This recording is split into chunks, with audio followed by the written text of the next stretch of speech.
नमस्कार. आज आपल्या बरोबर आहेत महाराष्ट्राचे मुख्यमंत्री, शिवसेनेचे पक्षप्रमुख माननीय उद्धव ठाकरे साहेब. आज संपूर्ण देश, महाराष्ट्र, संपूर्ण विश्व एका भयंकर संकटातून झुंज देत मार्ग काढण्याचा प्रयत्न करतो. आपल्या देशाची स्थिती चिंताजनक आहे. महाराष्ट्रामध्ये सुद्धा कोरोनाचं संकट तर आहेच, पण मधल्या काळामध्ये एक निसर्ग वादळ आलं, ते संकट आलं आणि या सगळ्या संकटांना खंबीरपणे तोंड देत राज्याचं नेतृत्व मुख्यमंत्री उद्धव ठाकरे करतायत. अधूनमधून ते गेल्या 4 महिन्यामध्ये लॉकडाऊनच्या काळामध्ये फेसबुकच्या माध्यमातून मुख्यमंत्र्यांनी जनतेशी संवाद साधला. पण हा संवाद एकतर्फी होता. म्हणजे मुख्यमंत्री आपल्याला समजावून अनेक गोष्टी सांगत होते, आपलं मार्गदर्शन करत होते, आपलं बौद्धिक घेत होते आणि जनता ते सगळं ऐकत होती. ती माननीय मुख्यमंत्र्यांच्या मन की बात होती, दिल की बात होती. पण ह्या निमित्तानं या राज्यातल्या जनतेच्या मनात सुद्धा अनेक प्रश्न आहेत. काही राजकीय असतील, काही सामाजिक असतील, काही आरोग्यविषयक असतील. या सगळ्या प्रश्नांवर बोलण्यासाठी आज मुख्यमंत्री आपल्याबरोबर आहेत. मी मुख्यमंत्र्यांचं स्वागत करतो. नमस्कार उद्धवजी, आपलं स्वागत. नमस्कार आणि जय महाराष्ट्र. आपण कसे आहात? तुमच्या समोर आहे. आपण समोर आहात, पण खूप दिवसांनी म्हणा किंवा खूप महिन्यांनी म्हणा आपल्याला आपला चेहरा जनतेनं स्वच्छ पाहिला. म्हणजे आपल्या चेहऱ्याला मास्क नाही. माझा चेहरा स्वच्छच आहे. हा. आणि फेसबुक लाईव्ह मध्ये सुद्धा माझा फेस हा स्वच्छच आहे. फेस टू फेस आपण जनतेसमोर आलात. पण आपण आज खूप प्रसन्न दिसताय. सामनाची मुलाखत आहे ना ही? सामनाची मुलाखत. प्रसन्न दिसताय. आपल्या चेहऱ्यावरती कोणताही तणाव नाही, रिलीफ ज्याला आपण म्हणतो ते दिसतंय. फक्त थोडे डोक्यावरचे केस गेलेले दिसत आहेत मला. हा 6 महिन्यातला परिणाम आहे का? एक तर पहिली गोष्ट अशी की मगाशी आपण सांगितलं की फेसबुकच्या माध्यमातून मी जनतेशी संवाद साधला म्हणा किंवा त्यांचं बौद्धिक घेतलं म्हणा किंवा काही म्हणा. त्याला काही म्हटलं तरी मी जनतेशी नातं तुटू दिलं नाही, जनतेशी माझा संबंध दुरावू दिला नाही. आणि त्यांच्यासोबत मी म्हणजे महाराष्ट्र सरकार हे खंबीरपणे खांद्याला खांदा लावून प्रत्येक संकटात प्रत्येक पावली तुमच्या सोबत आहे हे मी सांगण्याचा प्रयत्न केला. आणि मला नक्कीच एका गोष्टीचा आनंद आहे की जनता माझ्यावरती म्हणजे सरकारवरती विश्वास ठेवते आहे, सरकारचं ऐकते आहे, सहकार्य करते आहे. आणि त्याच्यामुळे तुम्ही जे आता म्हणालात की माझ्या चेहऱ्यावरती ताण तणाव नाही, जनता सोबत असल्यानंतर कोणत्याही ताण तणावाची चिंता करण्याचं कारण नाहीये. एकदा का जनता आहे, जनतेचा विश्वास आहे, तो विश्वास हा माझ्यासाठी खूप मोठं बळ देणार आहे. आणि तो विश्वास जोपर्यंत माझ्यासोबत आहे, हे बळ जोपर्यंत माझ्यासोबत आहे, तोपर्यंत मला ताण तणावाची पर्वा करण्याची आवश्यकता नाही. तेच म्हणतो की इतकं मोठं संकट असताना जगातले अनेक नेते तणावाखाली दिसत आहेत. रोज जनतेला एकच केस जे काय कमी झालेत असं वाटतं आपल्याला. एक तर बऱ्याच दिवसांतर कालच मी केस कापलेत. तोपर्यंत गेले 3-4 महिने स्वतःचे केस थोडेफार म्हणजे अनेकांनी हे राष्ट्रीय कार्य आपापल्या घरामध्ये अनेक वर्ष केलं. म्हणजे आत्मनिर्भरतेचा जो प्रधानमंत्र्यांचा संदेश आहे. नाही, मी असं नाही म्हणत, आत्मनिर्भर एवढंच. बरं, बरेच दिवस आपण जनतेच्या आरोग्याची काळजी घेत आहे. अजूनही आहे.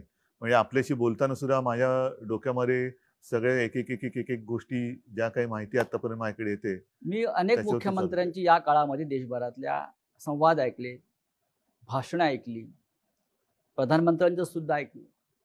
किंबहुना आपल्याशी आपलं ऐकताना मला सारखं असं वाटायचं की जी जागतिक आरोग्य संघटना आहे, त्या जागतिक आरोग्य संघटनेला सुद्धा राज्याचे मुख्यमंत्रीच मार्गदर्शन करतायत. इतकं आपलं डॉक्टरी ज्ञान, वैद्यकीय ज्ञान आपल्या बोलण्यातून आणि एकंदरीत वर्तनातून दिसत होतं. हे डॉक्टरी ज्ञान आपल्याकडे आलं कुठून? ह्याला असं काही नेमकं उत्तर नाही, पण एक गोष्ट सांगतो. लहानपणी एक त्या काळामध्ये, आताचं नाहीये, त्या काळामध्ये एक प्रश्न नेहमी लहान मुलांना विचारला जायचं, मोठा झाल्यावर तू कोण होणार? त्यावेळेला त्या मुलांची ती इच्छा तेव्हा ते व्यक्त करायचे. अर्थात प्रत्येक जण तसं काही झालाच असेल आणि झालाच नसेल असं नाहीये, परंतु वैद्यकीय शास्त्र हा माझ्यासाठी नेहमी कुतूहलाचा आणि अभ्यासाचा विषय राहिलेला आहे. अगदी कदाचित, म्हणजे नाही झालं ते बरं झालं, पण कदाचित एक शक्यता तेव्हा माझ्या मनात ही डोकत होती की डॉक्टर व्हावं. बरं, अरे वा. त्या दृष्टीने मी कधी असा काही प्रयत्न केला नाही, पण होमिओपॅथीचा मी तेव्हा अभ्यास करत होतो, जरूर करत होतो. आपल्या घराला परंपरा आहे. हो, माझ्या आजोबा असतील, आपले काका असतील, किंवा शिवसेना शिवसेना सुद्धा त्यातलं फार चांगलं ज्ञान आणि सुद्धा मास आहे. तर तो एक आमच्याकडे बॉक्सच असायचा. त्याच्यामध्ये आता हे सगळं आर्सेनिकम अल्बम, हे ते सगळे एक बॉक्सच असायचा. कोणाला काय झालं तर घरच्या घरी ते उपचार केले जायचे. आणि तेव्हा होमिओपॅथीचे डॉक्टर्स आमच्याकडे यायचे. ॲलोपॅथी हा विषय खूप दूर होता. तो काळ एकूण वेगळा होता. आतासारखे सगळे उपद्व्यापी व्हायरस वगैरे बरं त्या जमान्यामध्ये असे फार त्रासदायक नव्हते आणि एक चांगलं छान असं आयुष्य होतं. त्या काळामध्ये मी होमिओपॅथीचाही अभ्यास करत होतो. कळत नकळत ती जी काही आवड आहे ती आज सुद्धा थोडीफार जिवंत आहे. आणि अनेकदा, म्हणजे काही वर्षांपूर्वी तुमच्या लक्षात असेल, आपल्याकडे बीडला प्लेग आला होता. त्याही वेळेला मी शिवसेनेचं पथक पाठवलं होतं, डॉक्टर दीपक सावंत यांच्या नेतृत्वाखाली. ते तिकडे गेलं. मग औषधं कोणती लागतील, काय लागतील, ती औषधं कुठून आणायची, मुंबईमध्ये पूर आला तेव्हा कोणती औषधं लागतील, हे एक थोडंसं मी एक तळमळीने करत असतो. आणि आत्ता सुद्धा हा एक विचित्र योगायोग आहे. ध्यानीमनी नसताना मुख्यमंत्री पदाची जबाबदारी माझ्या खांद्यावरती आली आणि ती सुद्धा अशा वेळी आली की जागतिक एक आरोग्यविषयक आणीबाणी जणू काही त्यातनं आपण जातो असा हा काळ आहे. आणि त्यावेळेला ही जबाबदारी माझ्या खांद्यावर आली म्हटल्यानंतर मग त्याच्या खोलात जाणं हे फार महत्वाचं आहे. तुम्ही खूपच खोलात गेला. हो, कारण त्याच्याशिवाय तुम्ही निर्णय घेऊ शकत नाही. नेमकं एखाद्याचं मूळ तुम्हाला कळल्याशिवाय तुम्ही निर्णयापर्यंत जाऊ शकत नाही. आज ह्या विषयावरती तज्ज्ञ असा कोणीच नाहीये. जो तो अनुभवातून शहाणपण जे येतं, तो अनुभव आपल्याला शिकवतोय आणि त्यातून आपण शहाणे व्हायचं की नाही हा ज्याचा त्याचा प्रश्न आहे, पण शहाणं होण्याचा आपण तरी प्रयत्न करतो. तुम्ही, म्हणजे असं मला वाटतंय की तुम्ही जनतेला मार्गदर्शन करता करता या सगळ्या विषयावर, राज्याच्या जी आपली प्रजा आहे, आपण त्याचे पालक आहात. कोरोना बरोबर जगायला तुम्ही शिकलेला आहात. सगळ्यांना शिकायला पाहिजे. कारण त्या फेसबुकच्या माध्यमातून, आणि असं काही नाही की अजून मी ते थांबवलेलं आहे. बरं, येत्या काही दिवसात मी परत करेन. कारण हे करत राहावंच लागेल. जोपर्यंत एक कोरोना सोबत जगणं आपण शिकत नाही आणि स्वीकारत नाही, तोपर्यंत ह्या काही गोष्टी अपरिहार्य म्हणून आपल्याला मानाव्याच लागतील, त्या कराव्याच लागतील. उगाचच फिरणं, उगाचच गर्दी करणं, ह्या काही अनावश्यक गोष्टी ह्या टाळाव्या लागतील. ठाकरे सरकार, आपण ठाकरे सरकारच म्हटलं पाहिजे, कारण असं जो नेतृत्व करतो त्याच्या नावाने सरकार ओळखलं जातं. पण ठीक आहे, मी नेतृत्व म्हणून हा एक भाग झाला, परंतु एक तर हे महाविकास आघाडी म्हणून 3 पक्षांचं सरकार सोबत समर्थक आपले जे अपक्ष आहेत त्यांचं सरकार आहे. आणि त्याहीपेक्षा महत्वाचं, ज्यांनी हा प्रयत्न स्वीकारला, ज्यांनी ह्या प्रयत्नाचं स्वागत केलं, त्या मायबाप जनतेचं हे सरकार आहे. त्या सरकारला 6 महिने झाले. 6 महिने गेले, 6 महिने होऊन गेले. खरं म्हणजे एखाद्या सरकारला किंवा एखाद्या मुख्यमंत्री पदाला 1 महिना झाला तरी उत्सव साजरा करतात. सध्या उत्सवाला बंदी आहे. आणि राज्यात व देशामध्ये अशी अनेक उदाहरणं आहेत की ज्यांना 2-4 महिनेही पंतप्रधानपदी किंवा मुख्यमंत्रीपदी राहता आलं नाही. आपण 6 महिन्याचा आपला पूर्ण झाला आणि अत्यंत व्यवस्थित तो पूर्ण झाला. हा 6 महिन्याच्या काळाकडे तुम्ही कसं पाहता? हा काळ कसा गेला? फार विचित्र पद्धतीने गेला. आपण जे म्हणालात ही गोष्ट खरी आहे की 1 महिना झाला, 100 दिवस झाले, 6 महिने झाले, हे सरकारचे वाढदिवस मोठ्या धूमधडाक्यात आतापर्यंत साजरे केले गेले. आता मला असं वाटतं विरोधी पक्षनेते पदाचे दिवस हे धूमधडाक्यात साजरे केले जात आहेत. अच्छा, असं दिसतं हे कोण. पण हे जे काही 6 महिने गेले, हे 6 महिने विविध आव्हानं घेऊन आले होते आणि आव्हानं अजूनही संपलेली नाहीयेत. राजकीय आव्हान ठीक आहे, ते तर मी तुम्हाला सांगितलं, जोपर्यंत जनतेचं बळ माझ्यासोबत आहे, जनतेचा आशीर्वाद माझ्यासोबत आहे तोपर्यंत मी ह्या आव्हानाची पर्वा करत नाही.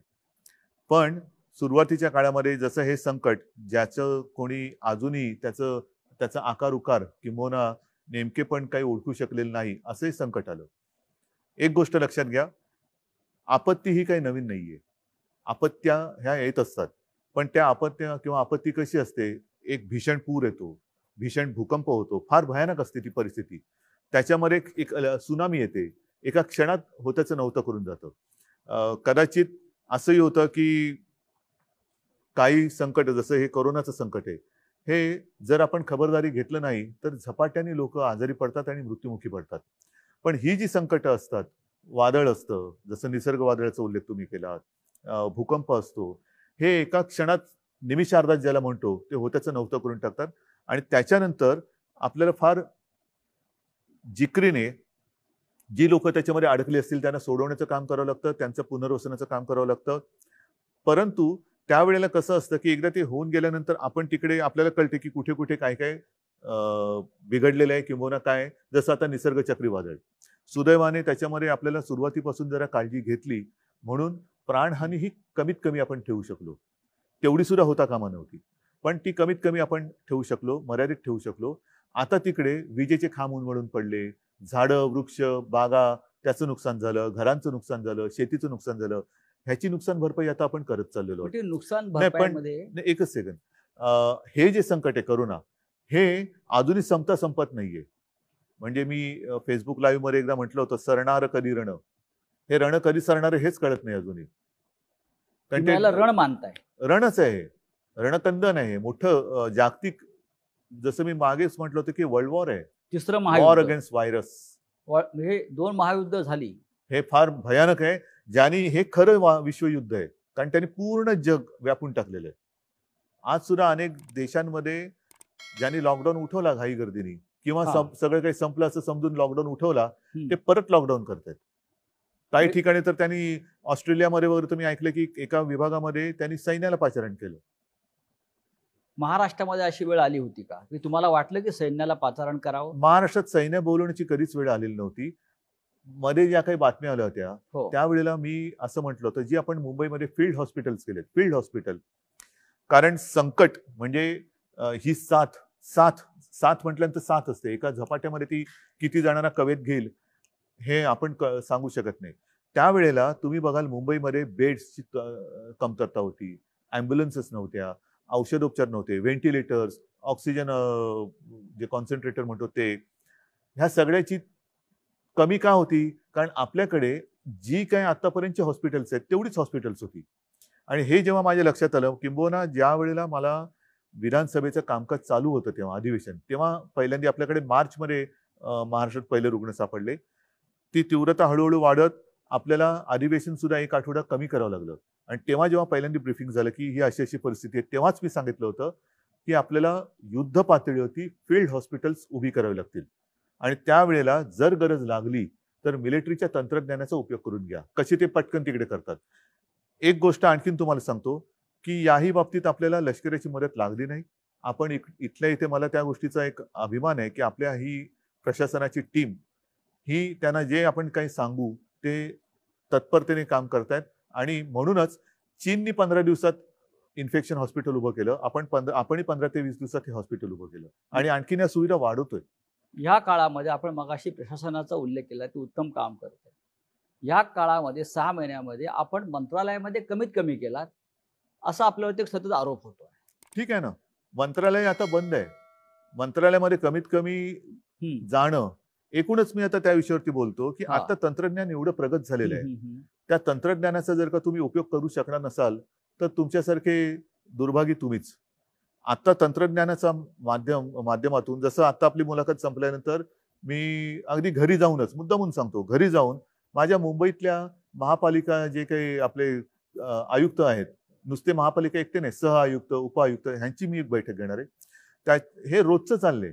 काल तर मी मराठवाड्यातल्या सर्व आमदारांची एक विदर्भाच्या काल माझ्या शिवसेनेच्या जिल्हाप्रमुखांची एक बैठक झाली, व्हिडिओ कॉन्फरन्स. परवा तिन्ही पक्षाच्या विदर्भाच्या आमदारांची एक व्हिडिओ कॉन्फरन्स झाली. म्हणजे मी घरात बसून सगळीकडे जाऊ शकतोय, एका वेळेला मी पूर्ण राज्य कव्हर करतोय आणि निर्णय घेतोय.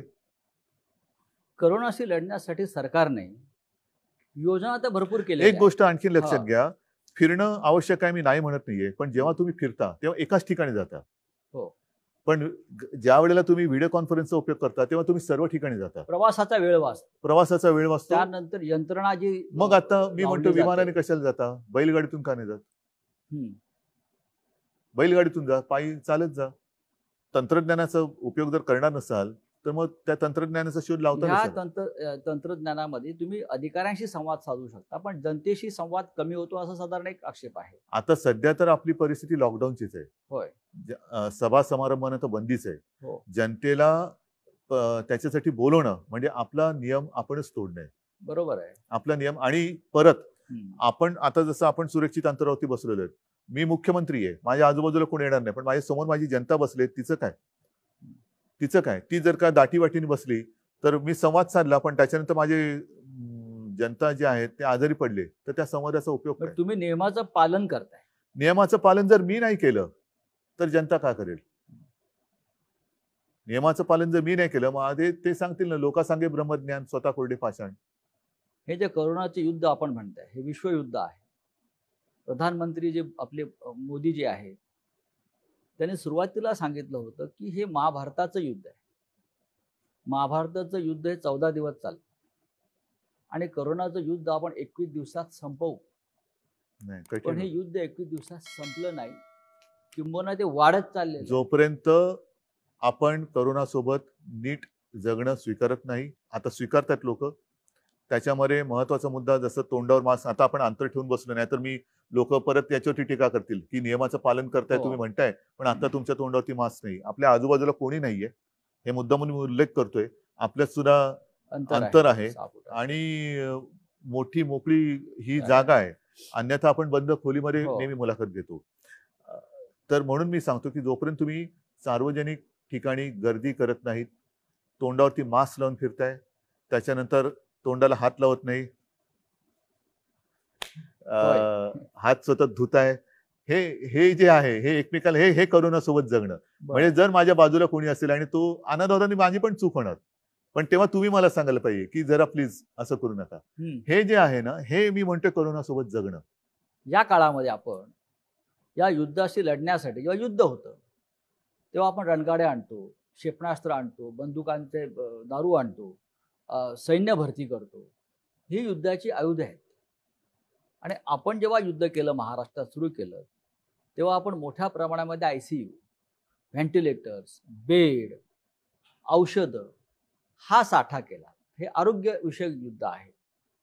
पण इतक्या मोठ्या प्रमाणामध्ये इन्फ्रास्ट्रक्चर उभं करून सुद्धा लोकांच्या सातत्याने तक्रारी कमी झाल्या आता नाही येते, किंबहुना कोविड सेंटरमध्ये बेड नाही, असं होत नाहीये, किंवा गेल्यावरती आम्हाला उपचार मिळत नाही. सांगतो अशा प्रकारे सुद्धा काही तक्रारी तुम्ही इतकं प्रचंड काम केल्यावर सुद्धा जेव्हा आल्या, तेव्हा मुख्यमंत्री म्हणून आपलं काय भावना राहिल्या? नाही, भावना इथे मी भावना वगैरे माझ्या पाळत नाहीये.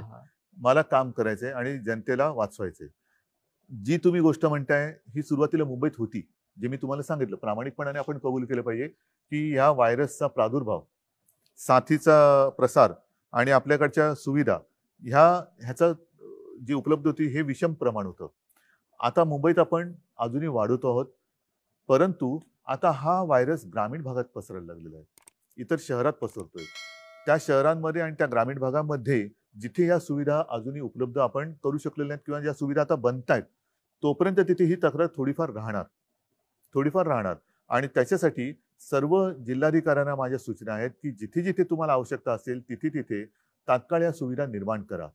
पण मुंबईत ज्या वेळेला आपण या सुविधा केल्या तेव्हा पावसाळा नव्हता, म्हणून आपण मोकळ्या मैदानात त्या सुविधा बिना कोणत्या अडचणीच्या आपण तयार करू शकलो. BKC मध्ये सगळ्यात मोठे इस्पितळ आपण उभं केलं. गोरेगावचं नेस्को त्याच्याहून मोठं आहे. त्याच्यानंतर वरळीला डोम आहे, आता रेस्कोर्सला करतोय, मुलुंड चेक नाका आहे, दहिसर आहे. या सगळीकडे आपण का करू शकलो? कारण तिकडे आपण त्या काळाचा फायदा घेतला. कारण मुंबईमध्ये आपल्या आधी सुरुवात झाली होती या साथीची. आता काय होते, आता गावामध्ये किंवा इतर शहरांमध्ये पाऊस आता लागलेला आहे, त्याच्यामुळे अशी मैदानं तुम्हाला मिळणार नाही. बरं, या मैदानात सुद्धा नुसते आपण तंबू नाही टाकले, तिथे सुद्धा टॉयलेटची सोय ही परमनंट, म्हणजे त्याच्यासाठी सुद्धा सिवेज लाईन वगैरे टाकून घेतली, पाण्याची लाईन टाकली, म्हणजे कुठेही नंतर त्रास होता कामा नये ह्याची खबरदारी घेऊन या सुविधा तयार केल्या. आता गावागावात किंबहुना इतर शहरांमध्ये आपल्याला जे मोठे हॉल असतील किंवा काही ठिकाणी गोडाऊन्स असतील जे कव्हर्ड आहेत ऑलरेडी, अशा ठिकाणी आपल्याला ह्या कराव्या लागतात. किंवा ते जर का नसेल तर काही रिकाम्या बिल्डिंग आहेत का, आजही काही ठिकाणी आपण शाळा, कॉलेजेस किंबहुना हॉस्टेल्स हे क्वारंटाईनसाठी घेतलेले आहेत, कारण तात्काळ आपल्याकडे दुसरं काहीच नव्हतं. हे इतकं करून सुद्धा देशामध्ये रुग्ण वाढतातच आहेत. 10 लाखाच्या वर रुग्ण देशामध्ये गेले, त्याच्यापेक्षा जास्त आकडा हा असावा. महाराष्ट्राचा आकडा हा 3 लाखावर गेला. 3 लाख एकूण एकूण म्हणजे पहिला रुग्ण जो आता बरा होऊन घरी गेलेला आहे त्याला सुद्धा त्याच्यात पकडलं जाते. आणि हे मुंबई खरंच 1 चूक आहे. लाखावर गेले. हो, पण आता जे बरे होऊन गेले तो त्याच्यामधले फिगर दिल्या जात नाही, तो धरता कामा नये ना. तुम्ही तुमच्या महाराष्ट्राला किंवा देशाला पंतप्रधान किती असं विचारता का? मग नेहरूंपासून पंतप्रधान धरणार का?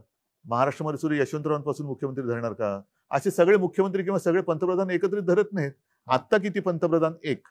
आता किती मुख्यमंत्री? 1. आतापर्यंत कोण कोण होऊन गेले? हे होऊन गेलेले. म्हणजे आता आकडा कमी होतो. कमीच आहे. असं नाही मी म्हणत, काही ठिकाणी वाढतोय. एक आणखीन महत्वाचा मुद्दा घ्या लक्षात, की ही साथ आहे, आकडा वाढतोय, तो थोडा वाढणार, पण याच्यामध्ये आपल्याला लवकरात लवकर तो रुग्ण ओळखून किंबहुना रुग्णाला जर का तशी लक्षणं आढळली तर त्यांनी लवकर पुढे आलं पाहिजे. मृत्यूदर कमी ठेवणं, औषध नसताना सुद्धा, औषध कोणते नाहीये पण त्याच्यावरती इतर जे काय आता उपलब्धता आहे त्याच्यानुसार उपचार करून मृत्यूचं प्रमाण कमी ठेवणं, हे आता आपलं मोठं आव्हान. या क्षणी मुंबई नियंत्रणामध्ये येत असताना अजून मी त्याच्यावर तर काय बोलत नाही. एक मिनिट, असं अजिबात मी बोलणार नाही, कारण असं जर का आपण समज करून घेतलं तर आपण गाफील राहू. त्याच्यामुळे कृपा करून तुम्ही त्या आकड्यांकडे लक्ष देऊ नका. पण आज मुंबईच्या बाहेरची शहर आहेत, कल्याण, डोंबिवली, ठाणे, नवी मुंबई, अंबरनाथ, पुणे, पिंपरी चिंचवड, हे भाग जास्त संक्रमित झालेले आहे आणि ती चिंतेची गोष्ट वाटते सगळ्यांना. कारण एकतर हे दाटीवाटीच्या जागा आहेत, नोकरी धंद्याच्या जागा आहेत, औद्योगिक वसाहती आहेत आणि हाच पुणे, पिंपरी चिंचवडला परत लॉकडाऊन करावा लागला. ठाणे, कल्याण, डोंबिवलीला परत लॉकडाऊन करावं लागलं. नवी मुंबईमध्ये सुद्धा संकट वाढतंय. चंद्रपूर सारख्या ठिकाणी सुद्धा रुग्ण वाढत आहेत. नागपूरला चित्र वाईट दिसलं. ही वेळ परत परत लॉकडाऊन करण्याची का आली? सांगतो. ही केवळ आपल्यावरती चालेल नाहीये. हे जी सुरुवातीला मी म्हटलं, हे जागतिक कटुसत्य आहे. जागतिक कटुसत्य आहे. आपल्याकडे नेमकेपणाने बोलणार किंवा तसं सल्ला देणारं जगामध्ये कोणी नाहीये. एका बाजूला लॉकडाऊन केला पाहिजे का, तर त्याला विरोध करणारे अनेक शहाणे आहेत. लॉकडाऊनने काय सडलं? लॉकडाऊन म्हणजे उपचार आहे का? लॉकडाऊनने आर्थिक संकट येते, लॉकडाऊनने अर्थव्यवस्था. ठीक आहे बाबा, तुम्हाला मग आम्ही उडून देतो. मग इकडे लोक जर का दुर्दैवाने त्यांना काही मृत्युमुखी पडले तर तुम्ही घेणार का जबाबदारी? जे आज जे सरकारच्या दारी येऊन बसले, दार उघड म्हणून टाहो फोडतायत. दारं उघडायला हरकत नाहीयेत, पण दारं उघडल्यानंतर तुम्ही जबाबदारी घेणार आहात का? अर्थव्यवस्था ही, म्हणून आपण काय करतोय, माझं मत असं आहे की आता लॉकडाऊन शब्द न वापरता, मी असं कधीच म्हणणार नाही की लॉकडाऊन मी उठवतोय, नाही, अजिबात नाही. पण मी हळूहळू एक एक गोष्टी उघड करत चाललोय आणि प्रयत्न माझा असा आहे की एकदा उघडलेली गोष्ट परत बंद होता कामा नये. त्याच्यामुळे नुसता आरोग्याचा विचार करूनही चालणार नाही, नुसता अर्थव्यवस्थेचं पण चालणार नाहीये. जे केवळ आणि केवळ अर्थव्यवस्थेची चिंता करतायत त्यांनी आरोग्याची चिंता थोडीफार तरी केली पाहिजे. आणि जे केवळ आणि केवळ आरोग्याची चिंता करतात ते आजच्या घडीला ते सत्य असलं तरी थोडीफार आर्थिक चिंता पण केली पाहिजे. आणि ह्याचं तारतम्य ठेवून, ही तारेवरची कसरत आहे. करोना बरोबर जगायला शिकायचं म्हणजे तारेवरची कसरत करायला शिकलं पाहिजे. आणि दुसरा महत्वाचा मुद्दा, मुंबईच्या आसपासच्या परिसरात जो काही थोडा प्रादुर्भाव वाढतोय, या व्हायरसचा एक वागणुकीचा तुम्ही जर का हे बघितला आलेख, तर हा व्हायरस गुणाकार करत जातो. आणि जिथे पहिली सुरुवात होते तिथे सुरुवातीला तो पीकवरती जातो, शिखरावर जातो आणि मग तो फ्लॅट होऊन मग कमी येतो. जिथे उशिरा होतं तिकडे तो उशिरावर पीकवर जातो. ह्या परिसरामध्ये जिथे उशिरा सुरू झालेला आहे तिथे तो पीकवरती उशिरा चाललेला आहे. त्याच्यामुळे हा परिसर आणि ही शहरं ही कालांतराने बाहेर पडतील. तुम्हाला कोरोनावर डॉक्टरेट मिळाली पाहिजे, रिसर्च. तेवढा अभ्यास नाही केला तर मी मुख्यमंत्री म्हणून काय? देशातल्या मुख्यमंत्र्यांमध्ये कोरोनावरती इतका खोलवर अभ्यास करणारा आपण एकमेव मला मुख्यमंत्री दिसतो. मी नुसता मी फिरत नाही, घरी बसतो म्हणून अभ्यास होतो. पण अभ्यास न करता फिरणं आणि न फिरता अभ्यास करणं, तुम्हाला काय पाहिजे तुम्ही ठरवा. विरोधी पक्षनेते फार फिरायला लागले मी नाही बोलत काही. आणि आपले विरोधी पक्षनेते देवेंद्र फडणवीस हे काल दिल्लीत होते 2 दिवसापूर्वी. तिथली कोरोनाची परिस्थिती बघत होती आणि परिस्थिती. त्यांचं असं म्हणणं आहे पण दिल्लीत तिथल्या जाऊन. परिस्थितीबद्दल काय बोलले नाहीत ते. अच्छा, नाही म्हणजे मी काय तिथे जाऊन दिल्लीत जाऊन विरोधी पक्षनेते महाराष्ट्राच्या भयावह परिस्थितीविषयी बोललेले आहेत. ह्याचं कारण का की त्यांनी त्यांचा जो फंड आहे तो महाराष्ट्राचा फंड दिल्लीत दिला म्हणून सगळ्या गोष्टी ते दिल्लीत जाऊन करतात. हे तुमचं म्हणणं जरी मी खरं मानलं किंवा राज्य खरं मानत असेल, त्याच्यावरती खूप टीका सुद्धा झाली, पण राज्यातल्या परिस्थितीचे भयावह परिस्थितीचे अपडेट्स त्यांनी प्रधानमंत्र्यांना भेटून देणं कितपत योग्य आहे? खरं म्हणजे ही चर्चा मुख्यमंत्र्यांनी करायला हवी. मी अशा कोण काय म्हणते याच्याकडे लक्ष देत नाही. मी पुन्हा पुन्हा सांगतोय, मी माझ्या कामाशी प्रामाणिक आहे. माझ्यावरती माझ्या जनतेचा विश्वास आहे. तोपर्यंत हे तर ठीक आहे, हे बोलतील. आणि कदाचित त्यांची पोटदुखी अशी असेल की कुठेही न जाता, कुठेही न फिरता, ज्या एका संस्थेने, ती संस्था कोणती मी अजून बघितलेली नाहीये, देशातल्या सर्वोत्तम मुख्यमंत्र्यांमध्ये महाराष्ट्राच्या मुख्यमंत्र्यांची निवड केली. ही सुद्धा पोटदुखी असू शकेल, कारण कोरोनाची लक्षणं वेगवेगळी आहेत. अच्छा, पोटदुखी एक लक्षण आहे? नाही, वेगवेगळी आहेत. आता तर म्हणतात सर्दी, खोकला, ताप हे आहे. सर्दी, खोकला, ताप, चव जाणे, वास जाणे, अंगावरती रॅश येणे, काही जणांची बोटं काळी निळी पडतात. त्याच्यामध्ये आता नवीन लक्षण ही पोटदुखी आहे. पोटदुखी तर असूच शकते. अच्छा, मग हे पोटदुखीतून आले म्हणजे नाही, आता थोडंसं मी गांभीर्याने सांगतोय बरं की म्हणजे खरंच सांगतोय, ही मस्करी नाहीये. आपल्यामध्ये एखादा अनपेक्षित काहीतरी बदल झालाय किंवा अनपेक्षित आपल्याला आपल्याबद्दल काही लक्षात आले तर तेही कोरोनाचं लक्षण असू शकतं, असा एक अभ्यास आहे. अरे वा. त्याच्यामुळे असं जर का कोणाला काही लक्षण विचित्र, कारण नाक वास जाणं, चव जाणं, आपण सगळीकडे होर्डिंग्स लावलेत की शिंकताना, खोकताना तोंडावरती रुमाल ठेवा, इकडे इकडे थुंकू नका. प्रत्यक्षात सर्दी खोकल्याची साथ तशी मोठ्या प्रमाणात नाही आली. ताप येणं आहे, काही जणांची चव जाते, वास जातो, किंबहुना बोटं हिरवी निळी किंवा काळी निळी पडतात. तर असं वेगळं काहीतरी म्हणजे सरकार राज्यामध्ये सत्ता परिवर्तन झाल्यापासून अनेकांचं आयुष्य बेचव झालेलं आहे. असू शकतं, त्याचा परिणाम असेल असं आपलं असू शकेल, मानलं पाहिजे. पण विरोधी पक्षाच्या नेत्यांनी, विरोधी पक्ष ही संसदीय लोकशाहीतली एक महत्वाची संस्था आहे, फार जबाबदार संस्था आहे. आणि या महाराष्ट्रामध्ये मी असं म्हणेन की लोकशाहीच्या सुदैवानं विरोधी पक्ष फार मजबूत स्थितीमध्ये असताना त्या विरोधी पक्ष नेत्याने राज्याच्या प्रश्नावर मुख्यमंत्र्यांशी चर्चा केली पाहिजे असे संकेत आहेत. ते संकेत पाळले जात नाहीत असं आपल्याला वाटत नाही का? मी 1-1.5 महिन्यापूर्वी साधारणतः सर्व पक्षांच्या नेत्यांची एक बैठक घेतली होती. बरं. येत्या काही दिवसात ती मी परत घेणार आहे. परंतु त्यावेळेला मी त्यांना मोकळेपणाने सांगितलं होतं की आपणही मोकळेपणाने आपली जी काही निरीक्षणं असतील, काही सुधारणा असेल, राजकारण तर ते आपल्या 5वीलाच पुजलेलं आहे. सर्वदा राजकारण एके राजकारण, पण हा जनतेच्या जीवाशी खेळ होतोय. जर एखादी गोष्ट आपण म्हणता, मी मान्य करेन की कुठेही अजूनही कोविड सेंटरमध्ये थोडीशी दुरावस्था असेल, असू शकेल. मी असं नाही म्हणणार की असं नाहीच आहे, पण असेल तर ती मी सुधारवली पाहिजे. कारण शेवटी ती सुविधा मी जनतेसाठी केलेली आहे आणि त्याच्यात जर का कुठे काही उणीव असेल तर ती दूर केली गेलीच पाहिजे. आता सुद्धा आपल्याकडे काही काही औषधं गेल्या काही महिन्यामध्ये एक त्याच्यावरती शोध लागतोय आणि ती वापरली जात आहेत. आणि मी मुद्दामून सांगतो, WHO असेल किंवा आणखीन काही असेल, आपल्याला दूरचित्रवाणी किंवा वृत्तपत्रातनं कळतं की ब्रेक थ्रू, त्याच्यामध्ये एक ते स्टिरॉइडचं नाव आलं, डेक्सोना, ज्याला आपल्याकडे डेक्सोना म्हणून म्हणतो. मी टास्क फोर्सला विचारलं, ते म्हणाले साहेब हे औषध आपण स्टिरॉइड आपण गेले 2 महिने ऑलरेडी वापरतो. बरं. आता ते सुद्धा कधी द्यायचं, किती द्यायचं, हे प्रमाण हे डॉक्टरांनी ठरवायचं असतं. आणि म्हणून प्रत्येक रुग्णाला हे औषध मिळालंच पाहिजे हा आग्रह आपण नाही धरता कामा, ते डॉक्टरवरती सोपवलं पाहिजे. म्हणजे सध्याच्या काळामध्ये महाराष्ट्र असेल, देश असेल किंवा विश्व असेल, जो उल्लेख केला जातो की पांढऱ्या कपड्यातले देवदूत डॉक्टर्स किंवा नर्सेस, वॉर्ड बॉयज हे खऱ्या अर्थाने या देशात आणि विश्वामध्ये काम करत आहेत. आणि ते सुद्धा, त्यांचं सुद्धा मोठ्या प्रमाणामध्ये बलिदान. देवावरती आणि देवदूतावरती विश्वास नसेल तर दोघेही काम नाही करू शकणार. होय. कर्नाटकचं जे बाजूला राज्य आहे तिकडल्या मंत्र्यांनी सांगितलंय, तिकडे जी काय परिस्थिती गंभीर झालेली आहे करोनाची, की आता आम्ही सगळं देवावर सोडून मोकळं होतोय. हे कितपत योग्य आहे?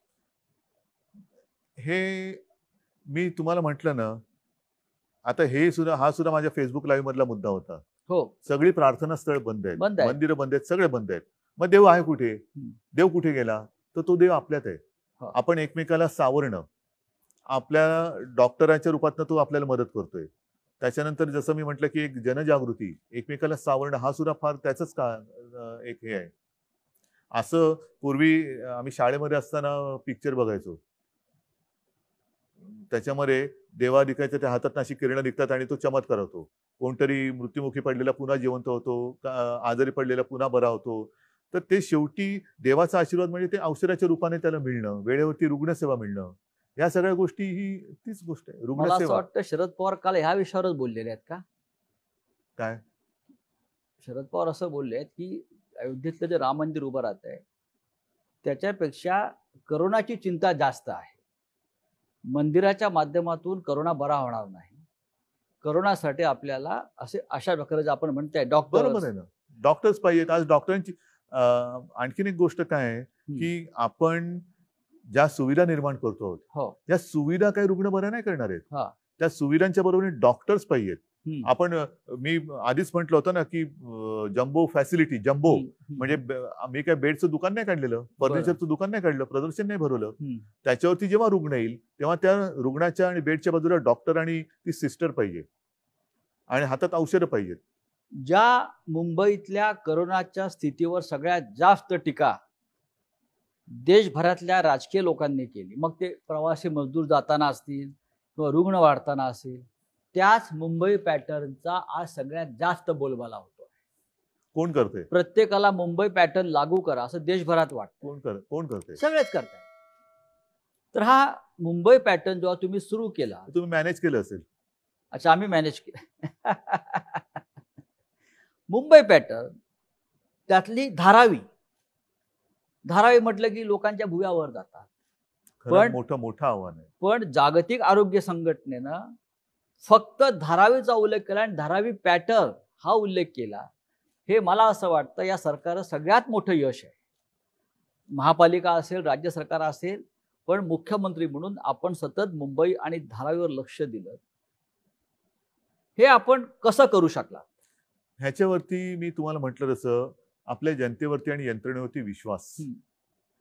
हा विश्वास जर का नसेल आणि प्रत्येक ठिकाणी जर का मी धारावीमध्ये चक्रा मारत बसलो असतो तर काय साधलं असतं? मी मुख्यमंत्री म्हणून जाणं म्हणजे सगळा तो लवाजमा माझ्याभोवती गोळा होणं. बरं, म्हणजे त्यांना कामाची ठिकाणं आणि कामं सोडून माझ्याभोवती गोळा होणं. ह्याच्या पलीकडे मी त्यांना काय सांगणार? पण एक गोष्ट नक्कीच समाधानाची आहे की WHOनी धारावीचा उल्लेख केला. त्याच्यानंतर काल परवाकडे वॉशिंग्टन पोस्ट मध्ये एक आर्टिकल आहे, त्याच्यात त्यांनी म्हटलं की मुंबई हे एक असं शहर आहे की ज्या शहराने कोणतीही माहिती लपवलेली नाही, लपवाछपवी नाही, बिलकुल नाही, जे आहे ते स्पष्ट आहे. पण तुम्ही लपवताय, काहीतरी लपवताय असं विरोधी पक्ष नेत्यांचं म्हणणं होतं. मृत्यूच्या आकडे लपवताय, रुग्णांच्या आकडे लपवताय. त्यांच्याकडे वॉशिंग्टन पोस्ट त्यांची स्वतःची यंत्रणा आहे का? असू शकेल की ज्या माध्यमातून त्यांना हे आकडे मिळत आहेत किंवा राज्यातल्या कारभाराविषयी माहिती मिळते. असू शकेल. पण ह्या ज्या काही गोष्टी आहेत, WHO आणि वॉशिंग्टन पोस्ट हे ह्या वृत्तपत्रात आणि त्या हेल्थ ऑर्गनायझेशननी देणं हे एक फार मोठं गौरवाची गोष्ट आहे. त्याच्यामुळे मी या गोष्टींकडे बाकीच्या गौरवाची गोष्ट आहे. मी त्याच्याकडे लक्ष देत नाही. धारावीत आपल्याला यश मिळत आहे. मी अजूनही बोलत नाही, कारण अजूनही संकट पूर्ण टळलं पाहिजे. आणि जर का मी कोणाचं आता मोठं कौतुक केलं तर गाफीलपणा मला नकोय, गलथानपणा नकोय. मुंबई सुद्धा हळूहळू स्थिरस्थावर होत आहे. पण मुंबईच्या रस्त्यावरती वडापाव कधी मिळणार? त्याच्यासाठी सुद्धा आपली ही हळूवार वाटचाल त्याच दिशेने चालू आहे. हो, जोपर्यंत मुंबईच्या रस्त्यावरती लोकांना वडापाव मिळत नाही तोपर्यंत मुंबई सुरळीत झाली असं कोणी या देशामध्ये मानणार नाही. वडापाव आहे, बऱ्याच गोष्टी आहेत. बर, दुसरा एक विषय महत्वाचा येतो आहे की या संपूर्ण 4 महिन्याच्या काळामध्ये आपण मंदिरांनाही लॉकडाऊन केलंय, देवही बंदिवान आहेत. देव आपलेच आहेत. मंदिराची टाळी कधी उघडणार? देव म्हणतात मी तुमच्यात आहे. बरं. आणि त्याच्यामुळे तुम्ही मंदिरात येऊ नका, तुम्ही हे पहिले सांभाळा. जसं गाडगेबाबांचा एक उल्लेख, माझ्या आजोबांनी मला ती सांगितलेली गोष्ट, मला वाटतं त्यांच्या चरित्रात पण लिहिलेली आहे. गाडगेबाबा पंढरीला जायचे, पंढरपूरला यात्रा असायची, वारी, जसं ती या वेळेला वारी होऊ शकली नाही. आणि गाडगेबाबा जायचे ते दर्शनाला मंदिरात जायच्या आधी किंवा ऐवजी चंद्रभागेचा काठ हा सकाळ झाली का खराट घेऊन साफ करायला जायची.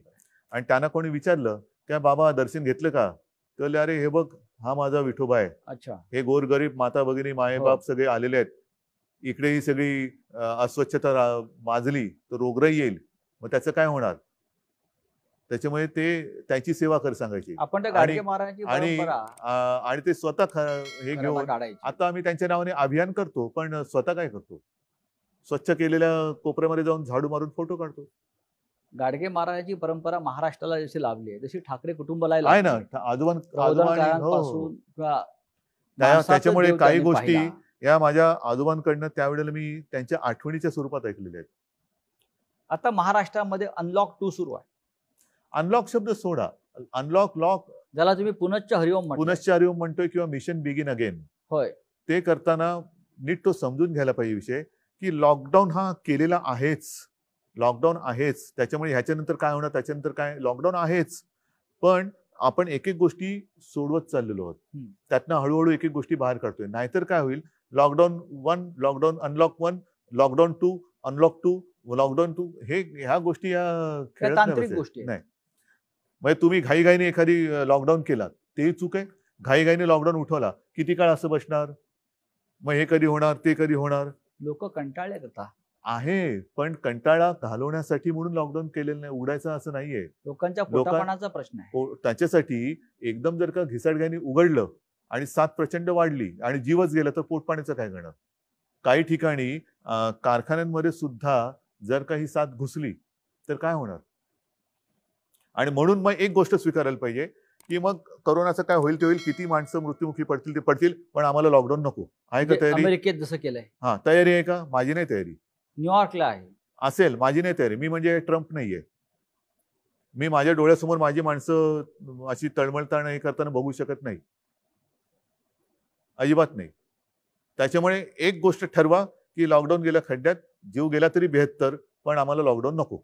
रेल्वे सुरू होत नाही अद्याप, लोकांनी प्रवास कसा करायचा. म्हणूनच मी म्हणतो ना की एकदा काहीतरी ठरवा, इस्पार या उसपार. आणि जर का दोन्ही सांभाळायचं असेल तर मी म्हटलं तसं रेल्वे रुळावरनच चालली पाहिजे, तशी ती तारेवरची कसरत आहे, तारेवरची कसरत आहे. तुम्ही रेल्वे सुरू करणार की नाही असा प्रश्न आहे माझा. नाही, बंद करण्यासाठी आम्ही काय केलं, रेल्वे ही मुंबईची लाईफलाईन आहे. जोपर्यंत लाईफलाईन, रेल्वे सुरू करूया, वडापाव सुरू करूया, सगळं सुरू करूया, पण एकदा काहीतरी एक टोक स्वीकारा. घाई गडबडीने घिसाडघाईने तुम्हाला हे करायचंय आणि मग काय आपल्या घरात कुटुंब याच्यामध्ये आजारी पडतात आणि काही मृत्युमुखी पडतात. मग कुटुंब मृत्युमुखी पडल्यानंतर घराला जे टाळं लागेल ते टाळं, ते लॉकडाऊन कोण उघडणार. घराचं जो काय लॉकडाऊन होईल, कुटुंब जर का याच्यात गेलं तर त्या घराचं टाळं कोण उघडणार. आणि म्हणून ते टाळं नको असेल तर या गोष्टी टाळा. शिक्षणाचा पूर्ण बट्टाबोळ झालाय जगभर. आणि महाराष्ट्रात सगळ्यात विषय जो सध्या चर्चेला जातो आहे तो म्हणजे पदवी परीक्षेच्या ज्या अंतिम वर्षाचं काय करायचं. तो निर्णय घेतलाय, कारण याच्यामध्ये राज्यपालांचं एक मत आहे. नाही, पण आता राज्यपालांसुद्धा मला सरकारचं एक मत आहे. आपण कोणत्याही परिस्थिती, कारण आता काही ठिकाणी बघा, तुम्ही मला प्रश्न विचारतानाच दोन्ही बाजूनी प्रश्न विचारताय. एका बाजूने म्हणताय की हे कधी होणार आणि दुसऱ्या बाजूला म्हणताय की हे पण होतंय. म्हणजे एका बाजूला म्हणताय हे उघडणार कधी, दुसऱ्या बाजूला म्हणताय की तुम्ही राज्यात इतर राज्यांमध्ये पुन्हा लॉकडाऊन होते. मग हाच तो माझा महत्वाचा मुद्दा आहे. काही ठिकाणी शाळा सुरू केल्या आणि त्यातली मुलं बाधित झाली. असं कोणी समजू नका की मुलांना हा कोरोना होत नाही. 6 महिन्याच्या बाळाला सुद्धा कोरोना झाला, तो बरं झाला. चित्र आलंय दक्षिण कोरियामध्ये शाळा परत बंद कराव्या लागल्या, अनेक देशात बंद. मग त्याचा खेळखंडोबा किंवा बट्ट्याबोळा आहे की नाही. मग या शिक्षणासाठी शेवटी महाराष्ट्राला शिक्षणाची फार मोठी परंपरा आहे. सगळ्या देश जगाला आहे, मुंबई महाराष्ट्राला आहेच ना. शिक्षण हे जीवनावश्यक गोष्टीपैकी एक आहे. 2020 मध्ये या काळामध्ये मुलांनी, तरुणांनी शिक्षणाचं काय करावं, महत्वाचा मुद्दा आहे हा. आणि त्याच्यासाठी आपण आता हा जुलै जवळपास संपत आला, बरोबर आहे. जूनमध्ये शाळा सुरू होतात. मी माझी संकल्पना मांडली ती हीच आहे की शाळा कधी सुरू होणार. आता तो शाळा हा जो कन्सेप्ट आहे तो थोडासा बाजूला ठेवा. शिक्षण कधी सुरू होणार ह्याच्यासाठी आपण हा एक विचार केला की जिथे जिथे शक्य असेल ग्रामीण भागात तिथे शाळा सुरू कराव्यात का, आणि जिथे जिथे शक्य आहे सुविधा आहे तिकडे ऑनलाईन शिक्षण सुरू करावं का. ऑनलाईन शिक्षणाचं पायलट आपल्याकडे सुरू झालेलं आहे. बरं, त्याच्यासाठी आपण केंद्राशी बोलून आता त्याच्यात सुद्धा कसं आहे की हे एकतर्फीच होणार आहे. जसं माझं फेसबुक लाईव्ह होतं तसंच ते होणार आहे की टीव्ही चॅनलवरनं शिकवता येईल का. त्याच्यानंतर आपण मुंबई महापालिकेच्या शाळेमध्ये टॅब दिले होते, SD कार्ड लोड केले, त्याच्यात ई लर्निंग आहे, टेक्स्टबुक आहेत, पाठ्यपुस्तक आहेत, अशी काही हे करावं का. कारण त्याच्यावरती सगळ्या बाजूनी आपण मतांतरही घेत आहोत.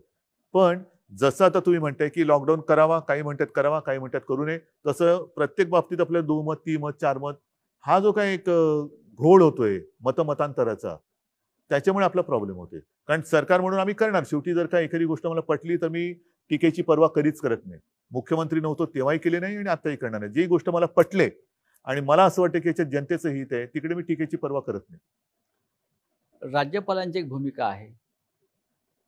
त्यानंतर युनिव्हर्सिटी ग्रँट कमिशन, विद्यापीठ अनुदान जी संस्था आहे त्यांची भूमिका परीक्षा पण आपल्याकडे सुद्धा कुलगुरूंची एक भूमिका आहे. आपल्याकडे परीक्षा होऊ नये यातून मार्ग काढण्यासाठी मार्ग काढलाय आपण. परीक्षा होऊ नये असं कोणाचंच मत नाही. माझंही मत आहे परीक्षा व्हावी. पण हे मी काय म्हटलेलं नीट लक्षात घ्या. आपण अंतिम वर्षाच्या मुलांना जी काही आतापर्यंत सेमिस्टर झालेले त्याचं ऍग्रिगेट करून मार्क देऊन त्यांच्या आयुष्यातला एक अडथळा दूर करावा, त्यांना पास करावं. त्यांच्या शेवटी एक सरासरी हा एक प्रकार असतो म्हणून त्याला सरासरी म्हणतात. सरासरी मार्क देऊन त्यांना रिझल्ट द्यावा. ज्यांना कोणाला वाटतं की मी ह्याच्याहून चांगली कामगिरी बजावू शकतो त्यांना आपल्याला जेव्हा शक्य होईल. आता हे आपण मे महिन्यात बोलत होतो, जून महिना गेला, जुलै गेला, केव्हा शक्य होईल. आता तरी आपल्या समोर तसं काही दिसत नाही कारण आता ग्रामीण भागात सुद्धा तो पसरतोय कोरोना. जेव्हा शक्य होईल तेव्हा आपण परीक्षा जाहीर करू, परीक्षा घेऊ. ज्यांना असं वाटते की आम्ही परीक्षेला बसू शकतो आणि आम्हाला बसायचंय परीक्षेला बसा. आणि तेव्हा मात्र तुम्हाला एकच काहीतरी ऍक्सेप्ट करावं लागेल, एक तर ऍग्रिगेट केलेल्या मार्क्सचा एक रिझल्ट घ्या किंवा परीक्षेचा. नोटबंदी हे मोठं संकट होतं. त्यात हजारो लाखो लोक बेरोजगार झाले आणि त्याचे परिणाम देश आजही भोगतोय. विशेषतः याचा सगळ्यात जास्त फटका औद्योगिक राज्य असल्यामुळे महाराष्ट्राला बसला. त्याच्यावरती जास्त कोण बोलत नाहीये. आता पुन्हा करोनाचाच फटका औद्योगिक दृष्ट्या म्हणाल तर आपल्याच राज्याला बसतोय. आपल्या राज्यामध्ये पण एक संकट हे शेवटी संकटात सुद्धा प्रकार आहेत, मानवी आणि अमानवी. मानवी असो किंवा अमानवी असो ते कोणालाच मानवत नाहीत. त्याच्यामुळे संकट हे संकट असतं. आताचं संकट हे अमानवी आहे आणि हे आपल्या हातात नाहीये. संकट हा व्हायरस जो आला तोच मुळातून बाहेरून आलेला आहे. यातून मार्ग कसा काढणार. हजारो लाखो लोक जे मार्ग बेरोजगार याच्यातून मुंबई महाराष्ट्र, मला असं वाटतं ह्याच्यातून मार्ग काढण्यासाठी पूर्ण जग धडपडत आहे. आणि आता सुद्धा प्रसारमाध्यमातून ज्या बातम्या आपल्या समोर येत आहेत त्या आशादायक आहेत. याच्यावरती वॅक्सिन जवळ आपण गेलेलो आहोत, पोहोचतो आहोत. काल सुद्धा माझी काही जणांशी चर्चा झाली. येत्या काही महिन्यात कारण या वॅक्सिनची ट्रायल सुरू झालेली आहे. आता प्राण्यांवरती होते, एक ठराविक ग्रुपवरती होते, त्याच्यानंतर ती मोठ्या प्रमाणावरती होईल. असं करून आता तर बातमी की ऑगस्टमध्ये आलं तर आनंद आहे. पण साधारणतः या वर्षाच्या अखेरीपर्यंत आपल्या देशामध्ये वॅक्सिन तयार होऊ शकतं असं चित्र आहे. शेतकऱ्यांचे प्रश्न नव्याने उफाळून येतील. सगळ्यांचेच आहेत. आता आजपासूनच महाराष्ट्रामध्ये दूध उत्पादक शेतकऱ्यांचं आंदोलन सुरू झालंय. त्यांच्या दुधाला भाव वाढवून हवाय. कोणाला भाव मिळतोय नीट, कोणालाच भाव मिळत नाहीये. त्याच्यामुळे हे संकट हे सर्वव्यापी आहे. त्याच्यामुळे कोणत्या एका वर्गावरती किंवा एका क्षेत्रावरती संकट आहे असं मानणं चूक आहे. आणि शेवटी सगळीच लोक जर का अन्याय होतो म्हणून बाहेर पडली तर मग माझं तेच म्हणणं आहे, मग एक तर तुम्ही एक काहीतरी स्वीकारा की जे काय होईल ते होईल, आणि नाही तर आम्ही सुरक्षित राहून व्यवस्थित शांतपणाने विचार करून ह्या संकटाला परतू. हा एक मार्ग आहे. नाही तर जे काय होईल ते होईल, मारतो उडी आम्ही. कारण खाजगी कंपन्या, खाजगी उद्योग यांनी तर नोकर कपात मोठ्या प्रमाणात सुरू केली. पण शासनामध्ये सुद्धा एसटी मधून 4000 लोक कमी केले. रेल्वेतून माणसं कमी केली जात आहेत, विमान कंपन्या, ह्या सगळ्या पब्लिक सेक्टरमधून जर अशा प्रकारे नोकर कपात सुरू राहिली ह्याच्यावरती तर खूप मोठा सामाजिक प्रश्न निर्माण होऊ शकतो आणि ह्याच्यासाठी मला असं वाटतं वेगळी केवळ अट्टहासापायी आपली मतं मांडण्यापेक्षा एक जर का सगळेजण एकदिलाने एकत्र आले तर ह्यातनं मार्ग नक्की निघू शकतो. तसा मार्ग काढण्याचा माझा प्रयत्न आहे. परंतु तुम्ही हे करताय म्हणून माझा त्याला विरोध आहे, ही जर भूमिका घेऊन कोण येणार असेल तर त्यातनं मार्ग नाही निघू शकत. ही परिस्थिती सगळ्यांना सारखी आहे. फटका कमी जास्त प्रमाणात सगळ्यांना पडलेला आहे, पडणार आहे. याहीपेक्षा मोठं जे काही संकट आहे हे येत्या काळामध्ये कदाचित येऊ शकतं. पण सगळ्यांनी मिळून एकदिलाने जर संकटाचा सामना करायचा आहे म्हणून आले एकत्र आणि मार्ग काढायचा म्हटला तरच मार्ग निघू शकतो. याच्यामध्ये केंद्र राज्याला काय मदत करू शकेल?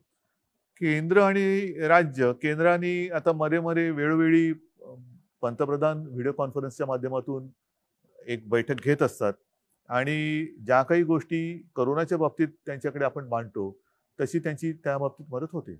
आपल्याला जी 38,000 कोटीची मदत त्यांनी द्यायचं कबूल केलं होतं ते पैसे राज्याला मिळाले का? येत आहेत हळूहळू हळूहळू येत आहेत. म्हणजे लॉकडाऊन जसा हळूहळू उठतोय तसे ते पैसे हळूहळू येत आहेत. सगळ्यांचंच उत्पन्न घटलेलं आहे. दूध उत्पादकांचं घटलेलं आहे, शेतकऱ्याचं घटलेलं आहे, जो काय आपला नोकरदार वर्ग आहे त्याचं घटलेलं आहे, म्हणजेच सरकारचं पण घटलेलं आहे. मग राज्य सरकार जे एक महत्वाचं आहे, महाराष्ट्राचं राज्य महसूल वाढवण्यासाठी, त्याशिवाय हे राज्य चालू शकत नाही. कोणाकडनं वसूल करणार?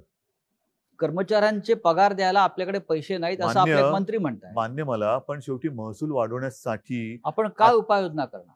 उपाययोजनासाठी आपण एक गोष्टी ज्या आहेत, मी तुम्हाला म्हटलं ना, पटकन पी हळद आणि हो गोरी असा उपाय कोणाकडेच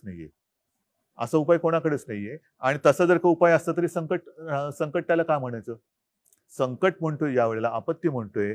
आता सुद्धा आपल्या देशात आणि आपल्या राज्यात महाराष्ट्राने तो जो काही एपिडेमिक ऍक्ट होता 100 वर्षापूर्वीचा, म्हणजे इंग्रजांच्या काळातला, तो 100 वर्षानंतर पुन्हा त्याचं पुनरुज्जीवित का केला? म्हणजे तशी एपिडेमिक, तशी परिस्थिती निर्माण झाली. केंद्राने त्याच्याहून थोडासा एक पाऊल पुढे टाकून थोडा आणखीन कडक डिझास्टर ऍक्ट जो केलेला आहे तो का करावा लागला? ह्याचं कारण तसं डिझास्टर आहे, आपत्ती आहे. ती जर नसती तर आता सुद्धा आपण जिथे बसलो ते इकडे तिकडे लोक आपल्याला दिसली असती. मुख्यमंत्री उद्धव ठाकरे यांच्याबरोबरच्या या गप्पा अशाच पुढे चालू राहतील. पहिल्या भागामध्ये मुख्यमंत्र्यांनी करोनापासून ते राजकारणापर्यंत अनेक विषयांवर आपल्याशी दिलखुलास चर्चा केली. ही चर्चा पुढल्या भागात अशीच आपण चालू ठेवू. तोपर्यंत आपण थोडी विश्रांती घेऊ.